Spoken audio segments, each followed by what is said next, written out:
Mi nombre es Osvaldo y tengo 45 años. Soy operario metalúrgico, me dedico a hacer caños. El trabajo en la fábrica es una tarea que implica poner mucha atención y cuidado. Un mínimo error o distracción en el manejo de las máquinas, las herramientas o los materiales pueden ocasionarnos un accidente en el momento más inesperado. Buen día, compañero. Quiero estar preparado y saber cómo actuar en una situación así. Por eso estoy haciendo este curso de primeros auxilios.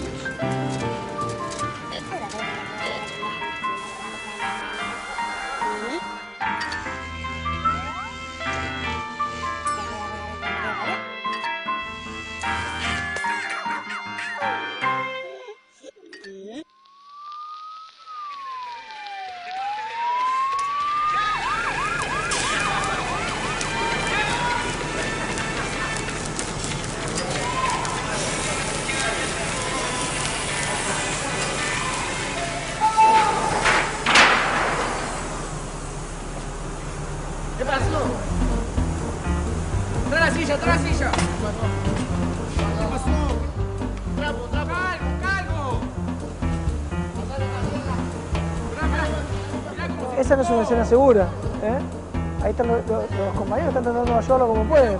Mirá, alguien le está tirando un vaso con agua, alguien detuvo la máquina, esa máquina sigue funcionando. La escena no es segura, primero deben haber cortado la electricidad, haber parado las máquinas, lo están ayudando. Y Osvaldo está choqueado por la situación. No puede actuar. No puede actuar en esto. Claro, él no va a poder actuar en esa situación. Hoy en primeros auxilios, heridas y hemorragias. Buenos días a todos. Hoy, como verán, estamos en una fábrica, un lugar donde frecuentemente pueden ocurrir accidentes, sobre todo si no tomamos las medidas de prevención necesarias. Y el tema de hoy va a ser heridas y hemorragias. Sumario. Las heridas, el tratamiento, asepsia y antisepsia, hemorragias. Entonces vamos a empezar a definir un poquito qué es una herida. Y una herida es una rotura, una disrupción, un daño que se provoca en un tejido o en un órgano por un traumatismo mecánico. ¿Está bien? ¿Qué significa? Con alguna fuerza mecánica externa. Y vamos a ver un poquitito cómo las vamos a clasificar a las heridas. Por ejemplo, las podemos clasificar por su forma.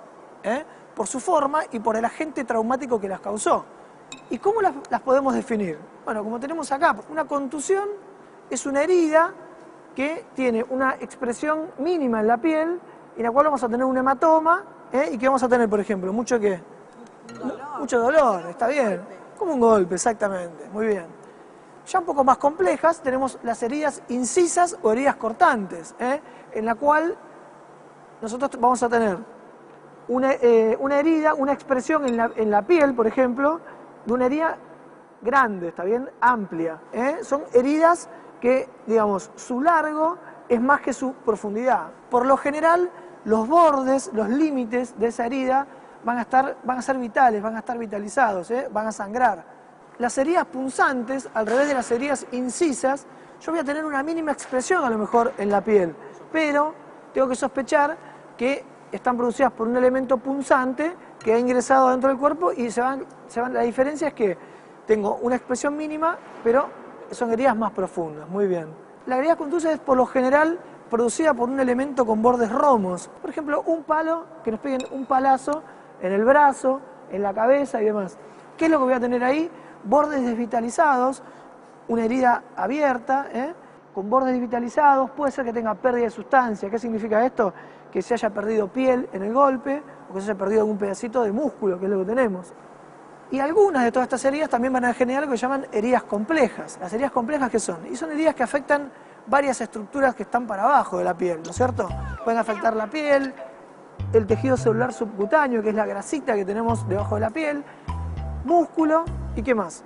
Huesos, tendones, Eso es una herida compleja. Y también tenemos, para nombrar, heridas especiales que las llamamos a las heridas de armas de fuego o las mordeduras. Heridas de armas de fuego o mordeduras son heridas especiales. ¿Por qué? Y porque por lo general las heridas de armas de fuego provocan un gran daño. Repasando lo que vimos. Una herida es una lesión que se produce en un tejido u órgano del cuerpo. De acuerdo a cómo se producen, adquieren una forma determinada clasificándose en contusión, heridas incisas, heridas contusas, heridas punzantes, heridas complejas y heridas especiales, como por ejemplo las causadas por armas de fuego o por mordedura humana o animal. Soy Romina, soy profesora de inglés. Yo soy Osvaldo Mario Tartarini, vivo en Moreno. Soy Cecilia, tengo 28 años, tengo 2 hijas. Fundamentalmente quiero hacer este curso para estar capacitado y poder transmitirle a mis compañeros en caso de primeros auxilios, en caso de accidente, la contención necesaria. Mi nombre es Santiago, tengo 26 años, soy bombero. Me ha tocado vivir, ¿no?, en muchos trabajos, diversas clases de accidentes, ¿no? Yo tuve alguna que otra experiencia de primeros auxilios que me pasó a mí o que le pasó a algún compañero y no supe qué hacer. Soy Juan, tengo 34 años, soy chofer de línea. Siempre tuve como inquietud poder hacer un curso de primeros auxilios para poder ayudar. Me sirve como experiencia nueva en una eventualidad que tenga en el transporte cuando esté trabajando. Me interesó el tema del curso por el tema de accidentes domésticos. Si uno tiene conocimientos de primeros auxilios, puede, en algunas situaciones extremas dentro de su familia, dar una mano bastante importante. Otra forma de clasificar las heridas es en leves y graves, como vemos acá en esta infografía. ¿De acuerdo a qué factores vamos a tener de gravedad? Bueno, un factor de gravedad es la extensión de la herida. No es lo mismo una herida pequeña, una herida chiquita, que una herida que tenga una gran longitud. La extensión de la herida es un factor de gravedad. Otro factor de gravedad es la profundidad. Como bien dijimos antes, no es lo mismo una herida chiquitita, poquito profunda, que una herida muy profunda. Que pase también de lado a lado, decís vos. Exactamente, eso es una herida, es un factor de gravedad de las heridas. La localización, periorificial se llama, en la cara, en el abdomen o en el tórax, son heridas, digamos, son factores de gravedad. Eso hace que una herida sea de leve a grave. También las edades extremas de la vida. Los chicos, los niños y los ancianos, eso, digamos, una herida en un chico y en un anciano es un factor de gravedad. También una persona diabética va a tener algún tipo de trastorno de la cicatrización, o una persona que tenga algún tipo de trastorno de la coagulación. Entonces, todo ese tipo de factores son factores que determinan la gravedad de una herida.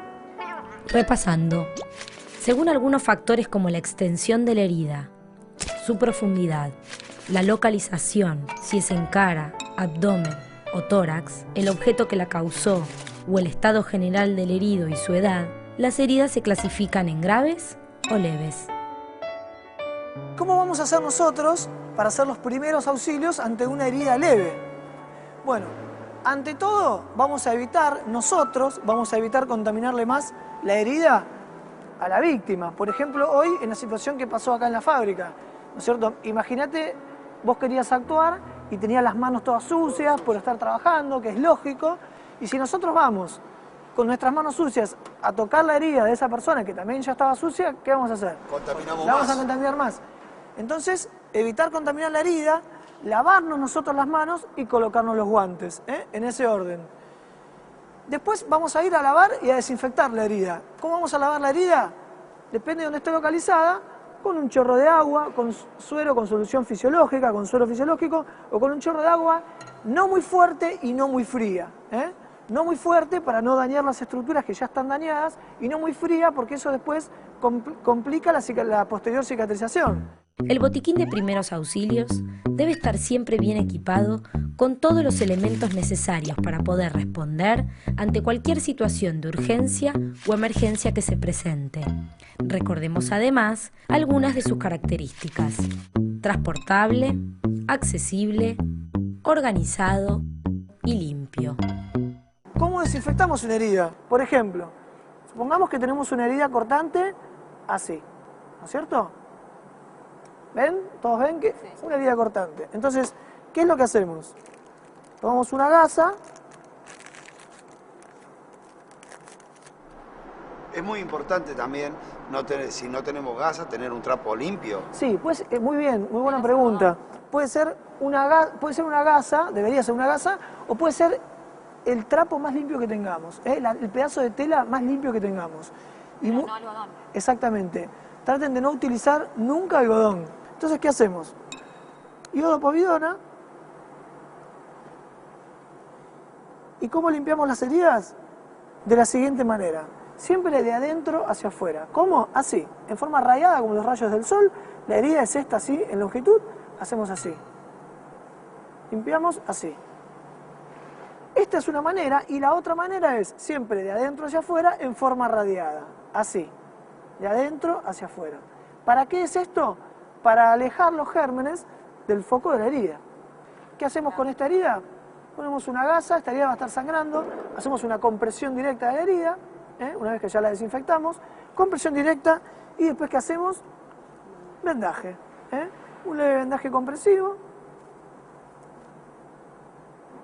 ¿El vendaje tiene que ser leve o necesita una cierta No, tiene que compresión tener sobre la una herida? cierta compresión, pero no mucha, muy bien, para no cortar la circulación. Y por último, ¿por qué tenemos que llevarlo al centro asistencial? Para prevenir la infección tetánica. Esa persona, si no sabe cuándo fue la última vez que recibió la dosis de vacuna antitetánica, tenemos que preguntarle para ver si tiene su esquema vacunatorio completo y en el hospital le aplicarán la vacuna correspondiente. Repasando lo que vimos, heridas leves. El tratamiento de una herida está dirigido a prevenir la infección y para ello se debe evitar que el socorrista contamine la herida, lavándose bien las manos con agua y jabón, utilizar guantes descartables, lavar la herida con agua y jabón o con suero fisiológico, desinfectar la herida, cubrir con gasa y vendar si fuera necesario. Lo que no hay que hacer en caso de heridas. No utilizar algodón. No quitar cuerpos extraños e enclavados. Sobre una herida, no utilizar polvos, cremas, pomadas. No manipular la herida. Nosotros, primero, ¿qué tenemos que hacer ante cualquier herida grave? ¿Está bien? La vamos a tratar, le vamos a hacer el tratamiento, le vamos a hacer la curación, vamos a controlar sus signos vitales y vamos a tratar de evacuar inmediatamente a un centro asistencial. Pero en particular, las heridas, por ejemplo, penetrantes de abdomen. Por lo general van a estar producidas por ¿qué tipo de objetos? Objetos punzantes, está bien, muy bien, pueden ser heridas punzantes. Entonces nosotros, ¿qué es lo que vamos a ver? Vamos a tener una herida que va a comunicar el exterior con el interior de la cavidad abdominal y podemos llegar a tener, por ejemplo, una parte del intestino que sale hacia afuera, eso se llama una evisceración, sale una víscera, puede salir un asa intestinal. ¿Y qué es lo que vamos a hacer ahí? Vamos a cubrir esa zona, ese intestino que salió afuera, con una gasa estéril o una tela lo más limpio posible, embebido en agua, puede ser en agua de la canilla o preferentemente en solución fisiológica, lo vamos a tapar y vamos a trasladar inmediatamente al hospital. Y la otra situación que podemos tener es que esa persona tenga un objeto introducido en su abdomen y lo tenga enclavado. Nosotros no vamos a hacer nada, vamos a hacer el primer auxilio y eso después lo va a resolver el cirujano en el quirófano. ¿Por qué no lo vamos a retirar nosotros? Porque si nosotros llegamos a retirar ese objeto que está enclavado, podemos generar una hemorragia masiva y cataclísmica y puede ser muy grave para la víctima. Y si por el dolor que tiene nos pide algún calmante o algo, ¿qué hacemos? Muy buena pregunta. Nunca, por favor, nunca, estas personas por lo general si tienen una hemorragia grande van a tener sed, le van a pedir, tengo sed, dame algo para tomar. Nunca le den nada para tomar, ¿está bien? ¿Por qué? Y porque esta persona va a ir a quirófano, es una complicación agregada, ¿está bien? No tiene que tener nada en el estómago. No le demos nunca nada de tomar, ni un analgésico, ni agua, aunque nos pida. Vamos a ver acá un poquitito, vamos a improvisar. Por ejemplo, tenemos un objeto, imagínense que esto es el abdomen de una persona y tenemos un objeto enclavado. Por ejemplo, tenemos este cuchillo enclavado en el abdomen de una persona. ¿Cómo vamos a hacer nosotros para hacer los primeros auxilios? ¿Vamos a ir y lo vamos a retirar? No. Por favor. Nos vamos a poner los guantes y ¿qué vamos a hacer? Vamos a aprender cómo tenemos que fijar este elemento que tiene clavado la persona en el abdomen. ¿Por qué? Porque si esto nosotros trasladamos a la persona hacia el hospital o lo traslada la ambulancia, el servicio de emergencias, hacia el hospital, si esto se está moviendo, adentro puede lesionar aún más gravemente lo que ya está lesionado. Exactamente. Entonces, vamos a aprender cómo se fija. Vamos a tomar la gasa. ¿Está bien? Si tenemos todos los elementos en un botiquín de primeros auxilios, tomamos las gasas, las ponemos así a la mitad, ¿está bien? Las cortamos a la mitad y las vamos poniendo una encima de la otra. ¿Para proteger la herida? No, para tratar de inmovilizar esto, una gasa encima de la otra, lo más arriba que se pueda, para tratar de inmovilizar y que esto quede fijo, que esto no tenga este movimiento y no se mueva y no vaya lesionando más adentro. Si no tengo botiquín y no cuento con gasas, ¿con qué otro elemento lo puedo solucionar? ¿Para inmovilizar? Para inmovilizarlo. Bueno, improvisamos, ¿eh? Por ejemplo, no sé, una bufanda, una remera, lo que sea. ¿Qué hacemos? Siempre alguien nos tiene que estar ayudando para fijar el elemento y que no se mueva. Hacemos esto, ¿eh? Envolvemos el objeto lo más arriba que se pueda, ¿está bien? Y le volvemos a poner cinta, le ponemos cinta, entonces lo fijamos. Esta es la manera para inmovilizar un objeto enclavado. Así debería llegar esta víctima al hospital. Repasando lo que vimos. Heridas graves. Cuando la herida es grave, el socorrista debe realizar la primera atención y evacuar a un centro hospitalario para que ésta sea tratada. En los casos de heridas penetrantes, no se debe extraer ningún objeto clavado, sino fijarlo. Nunca reintroducir las vísceras. Taparlas con un trozo grande de tela limpia humedecida. A este tipo de víctimas, no dar nada por vía oral. Abrigar al herido y trasladarlo urgentemente. Soy Osvaldo, soy operario metalúrgico. Estoy casado, tengo 3 hijos. Yo exactamente lo que hago en el trabajo es hacer caño, como se conoce comúnmente cañista. Es un trabajo en donde tenemos que actuar siempre bien despierto. En donde un error nuestro nos puede costar los dedos. Todos tendríamos que aprender y yo inclusivamente vivo aprendiendo todos los días. Para mí es importante aprender todos los días algo nuevo en la vida. Y vamos a hablar ahora de un par de definiciones. Vamos a hablar un poquito de lo que es la asepsia y la antisepsia, ¿eh? La asepsia es un estado libre totalmente de gérmenes patógenos. ¿Qué son gérmenes patógenos? Virus, bacterias, hongos. Esto por lo general, la asepsia se va a lograr con procedimientos un poco más sofisticados y complicados y en un ambiente, por ejemplo, en el hospital. Y la antisepsia es una serie de procedimientos que nosotros podemos hacer para no tener microorganismos en el tejido vivo. Ejemplos de sustancias antisépticas, por ejemplo, el agua oxigenada o peróxido de hidrógeno, ¿eh? La clorhexidina, más conocida por todos, la povidona iodada, o también el alcohol. Vieron que hay alcohol al 70% y al 94%. El alcohol al 70% es el que se debe utilizar. ¿Por qué? Porque al no evaporarse tan rápido, eso hace que mate mucho más gérmenes en las manos, que los destruya. ¿Está bien? Repasando. Los antisépticos son sustancias germicidas de baja toxicidad que pueden utilizarse en la piel. Los desinfectantes son germicidas de mayor toxicidad que se emplean para objetos, ambientes y superficies. Al seleccionar un antiséptico o desinfectante, se deben tener en cuenta algunas cuestiones, como por ejemplo su poder germicida, la seguridad y eficacia del producto, su rapidez, su espectro de acción y su efecto residual.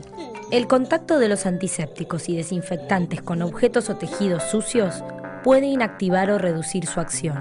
Asimismo, el uso de 2 o más agentes químicos simultáneamente puede alterar los efectos del producto. Los productos yodados deben envasarse en frascos oscuros o quedar protegidos de la luz. Los antisépticos y desinfectantes no se deben rellenar ni trasvasar, tampoco mezclarlos, excepto en los casos en los que su acción se vea potenciada, como sucede entre el agua oxigenada y el yodo povidona. Bueno, y un tema muy importante que vamos a ver hoy es hemorragias. O sea, las heridas, por lo general, sangran, y si sangran abundantemente voy a tener una hemorragia.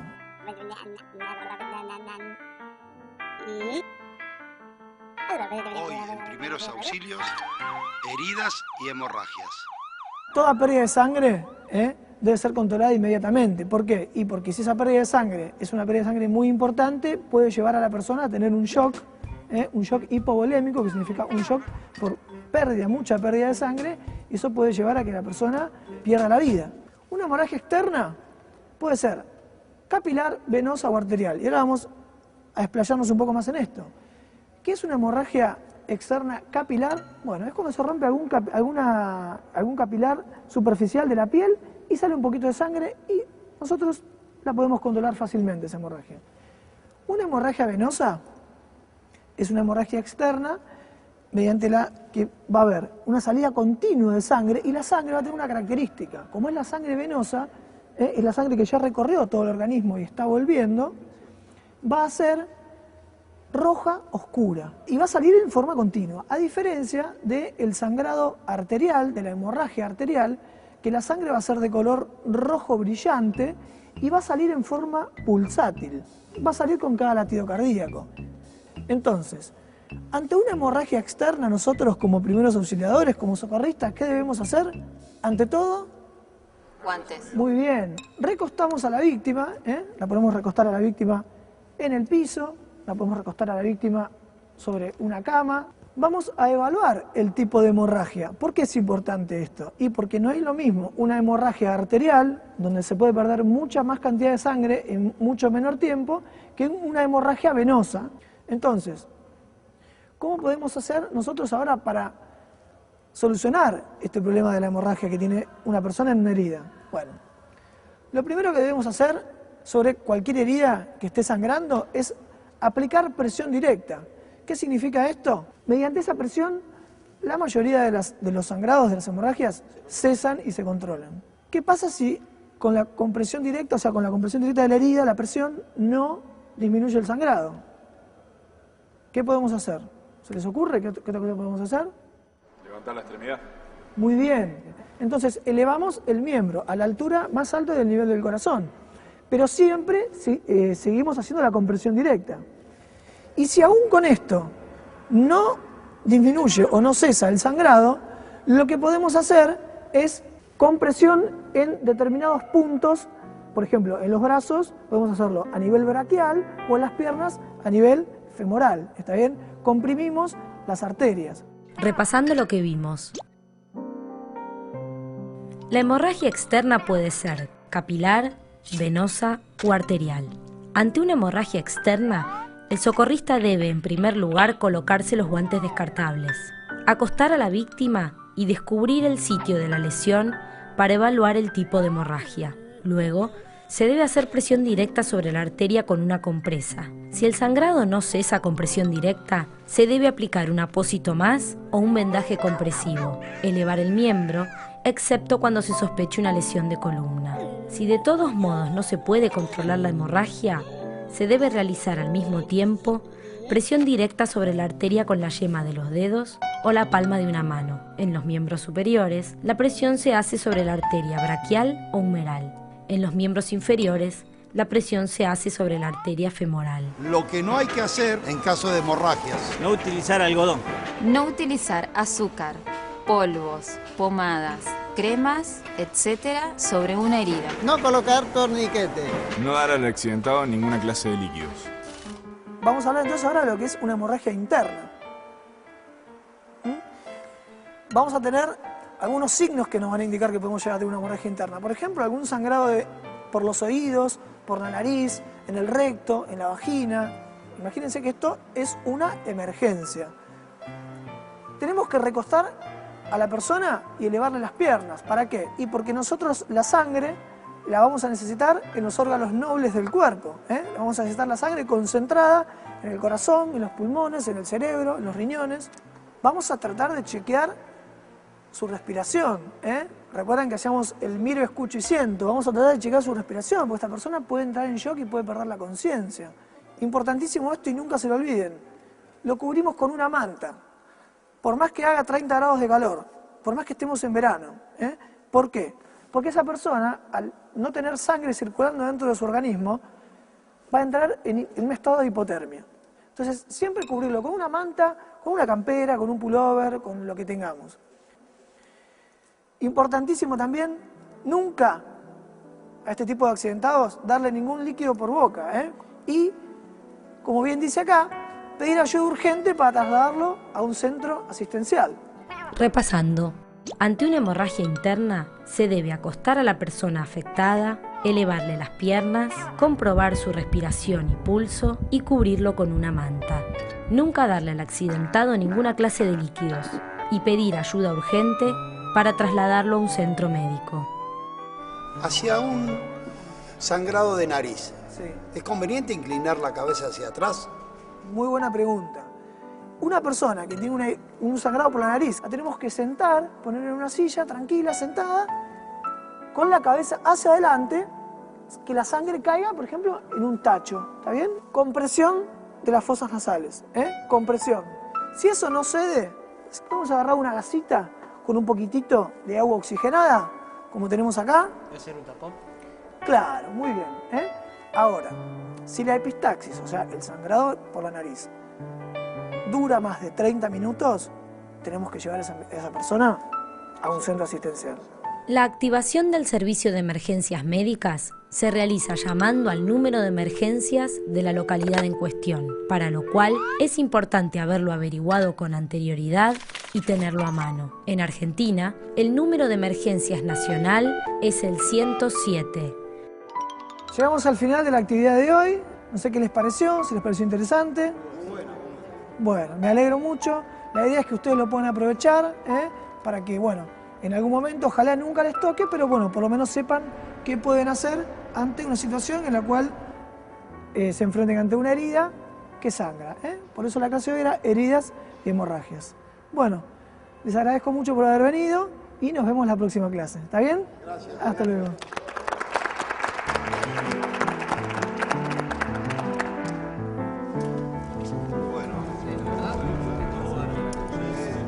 Lo de la nariz. Espectacular. Sí, sí, no. Bueno, esas cosas son que todos los años.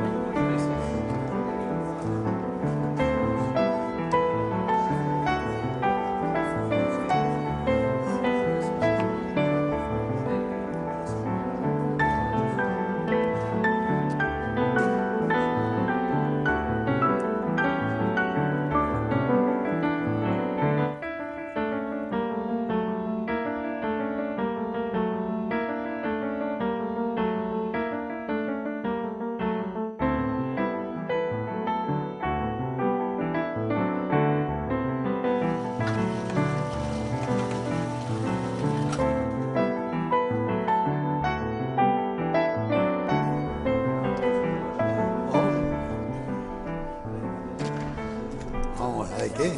Bueno, la verdad que la clase estuvo bastante buena. Yo mucho no sabía sobre el tema de las heridas y las hemorragias. No.